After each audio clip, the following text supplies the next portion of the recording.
The laugh that broke something inside me. I still remember the sound of her laugh. It wasn't normal laughter. It wasn't the kind that comes from happiness. It was sharp, loud, and it was aimed directly at me. "You," my mom said, covering her mouth like she couldn't believe it. "You really think anyone cares about what you do?" The room didn't go silent. That would have been easier. Instead, people reacted. Some smiled. Some looked away. Some pretended they didn't hear it. But they all heard it. And they all saw me standing there, frozen, holding a plate I didn't even remember picking up. That's when I realized something I had been ignoring my whole life. This wasn't a joke. This wasn't just how she is. This was who she had always been. And for the first time, it didn't just hurt. It clicked. But there was one thing she didn't know. One thing no one in that room knew. I wasn't standing there empty-handed. I just hadn't decided when to speak yet. The house was full that day. Voices everywhere. Music playing softly in the background. People walking in and out like this was the happiest place in the world. And maybe for them, it was. But for me, it felt like I was standing in the wrong story. You ever feel like that? Like everyone else got a script. And you didn't? Yeah, that was me. I stood near the wall, away from the center of the room. That's where I always stood. Not because anyone told me to, but because I learned early. That's where I belonged. Or at least, that's what they made me believe. I watched my mom moving through the room like she owned it. Laughing loudly. Touching people's arms. Telling stories that made her look good. She was always good at that. Controlling the narrative. Making sure everyone saw what she wanted them to see. And my sister? Of course, she was right next to her. Smiling. Perfect. Like always. If you asked anyone in that room, they'd probably tell you we were a perfect family. Happy. Successful. Close. But what people see, and what's real, are rarely the same thing. I adjusted my sleeve and looked down at my outfit. Simple. Nothing special. I had spent 20 minutes deciding what to wear. Not because I wanted to impress anyone, but because I didn't want to stand out in the wrong way. That's always been my role. Don't stand out. Don't speak too much. Don't make things uncomfortable. And most importantly, don't challenge them.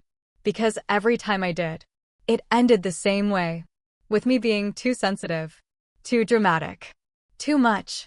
So I learned. I adapted. I became smaller. Quieter. Easier to ignore. And for a long time, I thought that was survival. I didn't know it yet. But it was also the reason they never stopped. Still doing that little job? The voice pulled me out of my thoughts. I looked up. My aunt. Of course. She smiled, but it didn't reach her eyes. That kind of smile. The one that feels like a test. Yeah, I said softly. I am. She tilted her head. Oh, that's nice, she replied. But it didn't sound nice. Before I could say anything else, my mom's voice cut through the air. Oh, please, she laughed, loud enough for half the room to hear. Don't even ask her about that. It's embarrassing. And just like that, the moment was gone. No, not gone. Shifted. Because now people were looking. Not directly, but enough. You know that feeling? When the energy in the room changes, and you're the reason. Yeah, that? I felt my chest tighten. My fingers curled slightly around the plate. But I didn't say anything. I didn't defend myself. I didn't even react. Because this wasn't new. This was normal. This was expected. That's when I realized something else. The pain wasn't coming from what she said. It was coming from the fact that a part of me was still hoping she wouldn't. I turned slightly, pretending to focus on something else. Anything else. Because eye contact would make it worse. It always did. And that's when I heard someone whisper behind me. Why does she even come to these things? I didn't turn around. I didn't need to. I already knew the answer. Because no matter how many times they made me feel like I didn't belong, a part of me still wanted to. Still hoped. Still waited. For something to change. For someone to say, hey, that's not okay. But no one ever did. No one ever does. And that's when it hit me. Hard. Clear. Final. That's when I realized. They weren't going to change. Not today. Not tomorrow. Not ever. So the question wasn't, why are they like this? The real question was, why was I still allowing it? I took a slow breath, set the plate down on the table beside me, and for the first time that day, I lifted my head. Not fully, just enough. Enough to see the room clearly. Enough to see them clearly. My mom was still laughing. My sister was still smiling. People were still watching. But something inside me had shifted. Not loudly. Not dramatically. Quietly. Like a switch being flipped. Because I finally understood something. Silence doesn't always mean weakness. Sometimes. It's just timing. And I had been silent for a long time. Too long. But there was one thing they forgot. Silence doesn't last forever. I reached into my bag. My fingers brushed against the folder inside. I didn't pull it out. Not yet. But just touching it changed everything. Because that folder? It wasn't just paper. It was proof. It was truth. It was power. And for the first time in my life, I wasn't the one standing there with nothing. They were. They just didn't know it yet. So I looked up again. This time, fully. At my mom. At my sister. At everyone. And I asked myself one simple question. What happens when the person you've always underestimated stops playing small? I wasn't always this quiet. That's the part people don't see. There was a time when I used to talk a lot. Ask questions. Get excited over small things. I used to run into the living room and say, "Mom, look what I made." And I meant it. I wanted her to look. I wanted her to care. But moments like that never lasted long. Because no matter what I did, it was never enough. I remember one night so clearly, it still feels real. I was about 10. We had a school project. I worked on mine for days. Cutting paper. Coloring charts. Writing everything neatly. I didn't rush it. I didn't copy it. I cared about it. And when I finished, I was proud. Not a little proud. Really proud. I walked into the living room slowly, holding it carefully. My mom was sitting on the couch, watching TV. "Mom," I said, trying to sound calm. "Look what I made." She glanced at it. Just one quick look. "Oh, okay," she said. That was it. No smile. No question. No reaction. Just, okay. I stood there for a second. Waiting. Maybe she didn't see it properly. Maybe she needed another look. But before I could say anything else, my sister ran in. "Mom, look at my drawing." And everything changed. My mom sat up immediately. Her face lit up. "Oh my God, this is so beautiful," she said, grabbing it. She called my dad. "Come see this." They both stood there, admiring it like it was something amazing. And I just stood there, still holding my project, waiting for my turn. But my turn never came. That was the first time I felt it. That quiet feeling in your chest. Not anger. Not even sadness. Something deeper. Like being invisible. That's when I realized. Attention in our house wasn't equal. Love wasn't equal. And no matter how hard I tried, it never would be. So I changed. Not all at once. Slowly. Piece by piece. I stopped showing things. Stopped sharing ideas. Stopped expecting reactions. Because expecting something and getting nothing hurts more than expecting nothing at all. But there was one person who saw me. My grandfather. He didn't live with us, but he visited often. And every time he came, something felt different. Calmer. Safer. He didn't compare me to my sister. He didn't interrupt me. He didn't rush me. He just listened. We used to sit together in the evenings. Sometimes outside. Sometimes in his room. He'd pour tea for himself and give me juice. And then he'd ask me one simple question. "How was your day?" Not, "What did you achieve?"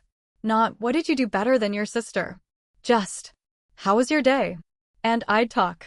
About school. About random thoughts. About things that didn't matter to anyone else. But he listened like it mattered. Like I mattered. One evening, I remember asking him something. "Why doesn't Mom listen to me?" I didn't mean to ask it. It just came out. He looked at me for a long moment. Not surprised. Not uncomfortable. Just thoughtful. Then he said something I didn't fully understand back then. People show you who they are, he said softly. You don't have to fight it. Just learn from it. I frowned. I don't get it. He smiled gently. You will, he said. And when you do, don't let it make you hard. Let it make you wise. At the time, I nodded. But honestly, I didn't get it. All I knew was, he was the only person who didn't make me feel small. As I got older, the difference between me and my sister became clearer. She got attention. I got expectations. She got praise. I got pressure. If she got average grades, it was celebrated. She tried her best. If I got high grades, it was normal.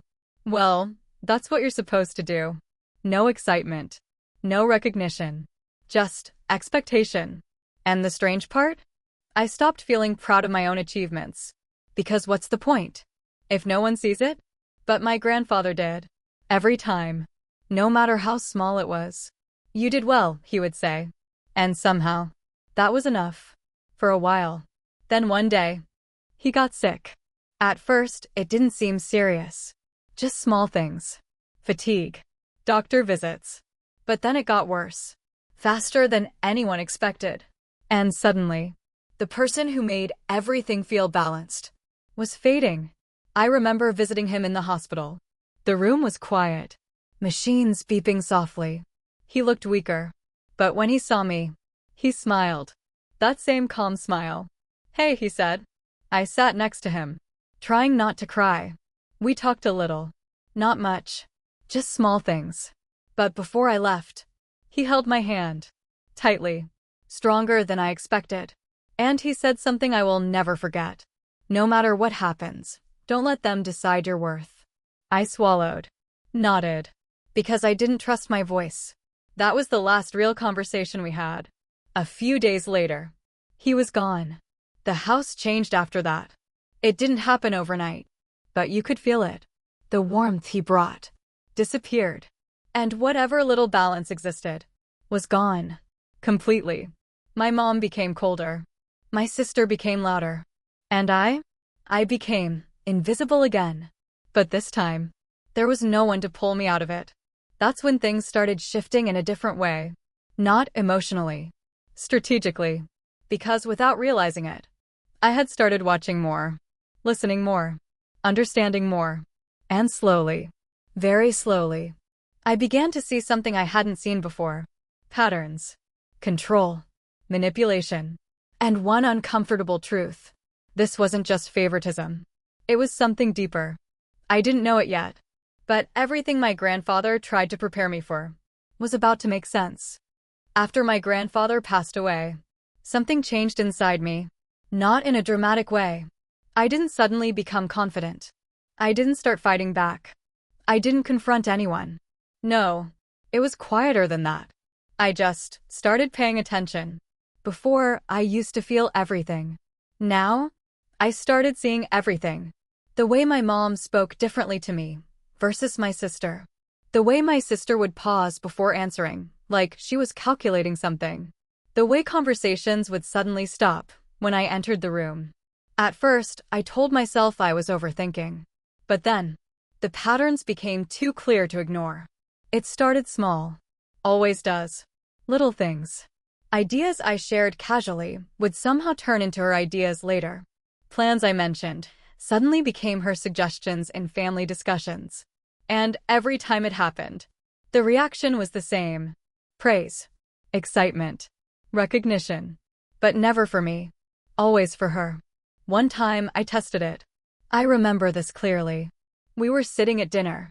My mom was talking about some issue, something related to finances. She sounded stressed. So I casually suggested a solution. Nothing big. Just something practical. She barely reacted. Just nodded like it didn't matter. Conversation moved on. 2 days later, my sister brought up the exact same idea. Word for word. Same logic. Same solution. And suddenly, everything stopped. That's brilliant, my mom said. She actually smiled. Proud. Impressed. This is why I trust you, she added. I sat there. Quiet. Watching. That's when I realized. This wasn't coincidence. This was a system. And the more I watched, the clearer it became. It wasn't just about attention. It was about control. They needed her to look strong. And me to look small. Because if I ever stood on equal ground, the whole dynamic would break. But it didn't stop there. It got worse. As we got older, money started becoming part of the equation. Not directly. Not obviously. But subtly. I had started working early. Small jobs at first. Nothing impressive. But I was consistent. Careful. I saved. Quietly. Didn't talk about it. Didn't show it. Because something in me already knew. If they saw it, they'd take it. And somehow, they always knew. Can you help with this payment? My mom would ask casually. It's just temporary. Temporary never meant temporary. Your sister needs support right now, she'd say another time. She's going through a lot. She was always going through a lot. And somehow, that always became my responsibility. At first, I said yes. Because that's what I was used to doing. Helping. Adjusting. Giving. But over time, I started noticing something. The help only went one way. If I needed something, there was always an excuse. A delay. A reason. But when they needed something, it was urgent. Immediate. Expected. That's when the resentment started. Not loud. Not explosive. Just sitting there. Growing. Quietly. And then came the moment that changed everything. I had been working on something for months. A real opportunity. Something that could actually shift my life. Not just small money. Something bigger. I didn't tell anyone. Not my mom. Not my sister. No one. Because for the first time, I wanted something that was just mine. Late nights. Early mornings. Sacrifices. I put everything into it. And eventually, it paid off. I got a chance. A real one. To present my work. To people who actually mattered. I remember the day clearly. I was nervous. But also excited. This wasn't about proving something to my family. This was about proving something to myself. But somehow, they found out. I don't know how. Maybe they were watching closer than I thought. Maybe someone told them. Maybe it was just bad timing. All I know is, the day of the presentation, my sister showed up. I wasn't expecting her. I hadn't invited her. But there she was. Smiling. Confident. Like she belonged there. What are you doing here? I asked quietly. Supporting you, she said. But something about her tone didn't feel right. That's when I realized. Too late. Because when the time came, when it was my moment, she stepped forward and started speaking. At first, I thought, maybe she's just introducing me. Maybe she's helping. Maybe. No. She didn't stop. She didn't pause. She didn't even look at me. She presented everything. My work. My ideas. My effort. Like it was hers. And the worst part? She was good at it. Confident. Clear. Convincing. People nodded. Took notes. Engaged. And I just stood there. Frozen. Again. That's when I realized something that hit harder than anything before. This wasn't just about being ignored. This wasn't just about favoritism. They weren't just overlooking me. They were using me. Using my silence. Using my patience. Using my trust. And my mom? She was there too. Watching. Smiling. Proud. That's my daughter, she said. And in that moment, something inside me didn't break. It shut off. Completely. No anger. No tears. No reaction. Just clarity. Cold. Sharp. Final. Because for the first time, I saw them exactly for who they were. And that's when I realized, if I didn't change something, this would never stop. But there was one thing they didn't know. I already had. They just hadn't seen it yet. After that day, I stopped reacting. Completely. No more questioning. No more explaining. No more hoping they'd change. Because hope was the thing that kept me stuck the longest. Instead, I became quiet in a different way. Not weak quiet. Not hurt quiet. Observing quiet. You ever notice how people reveal more when they think you're not a threat? Yeah, that's what started happening. Conversations didn't stop when I walked in anymore. They didn't lower their voices. They didn't hide things. Because in their minds, I didn't matter enough to be careful around. And that was their biggest mistake. I started noticing patterns more clearly now. Not just emotional ones. Practical ones. Money moving. Decisions being made. Names being used. Documents being mentioned. At first, it was confusing. Pieces that didn't connect. But slowly, they started forming a picture. And that picture didn't make sense. Because from what they said, everything important belonged to my sister. Everything valuable was handled. Everything was under control. But something felt off. Because the way they talked about certain things didn't match the way they reacted to others. It was like they were hiding something. Not carefully. Just casually. Like they assumed no one would look close enough to notice. And they were right. For a long time, no one did. Until I did. It happened on a random afternoon. Nothing special about it. No big moment. No dramatic setup. I was just cleaning. Going through old things. Boxes that hadn't been opened in years. Most of them belonged to my grandfather. Photos. Old letters. Books. Things people keep, but don't really look at anymore. I almost skipped one box. It didn't look important. Plain. Dusty. Forgotten. But something made me open it. Inside were more papers. Neatly stacked. Organized. Different from everything else. And then I saw it. A folder. Simple. Clean. But one thing stood out immediately. My name. Written clearly on the front. I froze. For a second. I thought I was imagining it. But I wasn't. I picked it up slowly.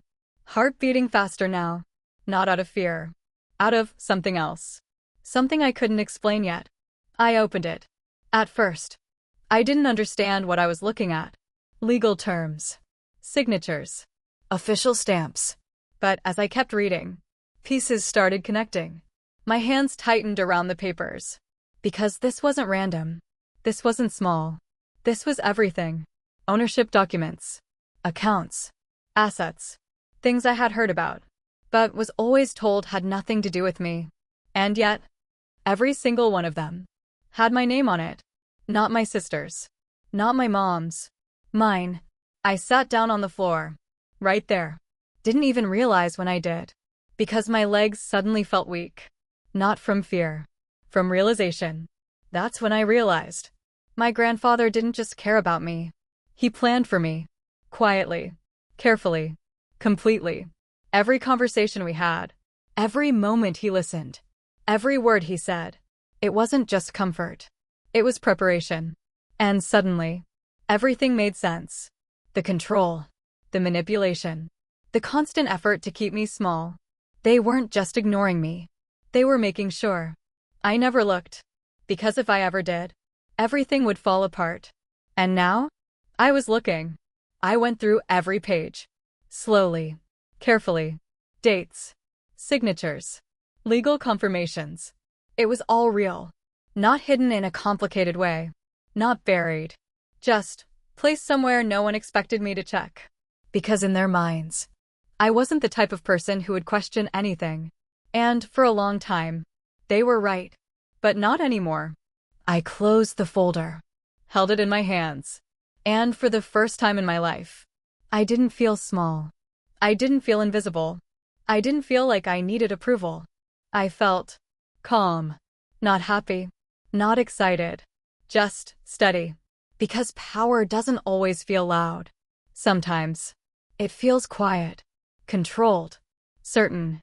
That's when I realized something else. I didn't need to confront them immediately. I didn't need to argue. I didn't need to prove anything. Because the truth was already enough. They just didn't know I had it. And that gave me something I had never had before. Time. Time to think. Time to plan. Time to decide how this would end. But there was one thing they forgot. They had spent years teaching me how to stay silent. What they didn't realize was, silence can also be strategy. And now, I was finally ready to use it. I didn't confront them right away. That's what they expected. Emotion. Reaction. Drama. But I gave them none of that. 5 days before the event, I acted normal. Same quiet tone. Same small responses. Same version of me they were used to. But inside, everything had changed. I read those documents again. And again. And again. Not because I didn't understand them, but because I needed to feel them. To fully accept what they meant. This wasn't just money. This wasn't just ownership. This was proof. Proof that everything they built their control on was a lie. 3 days before, I overheard my mom talking. She didn't know I was nearby. She has no idea, she laughed. That laugh. The same one. Sharp. Confident. Careless. We handled everything years ago, she continued. She'll never figure it out. I stood there. Still. Silent. That's when I realized. They weren't just hiding the truth.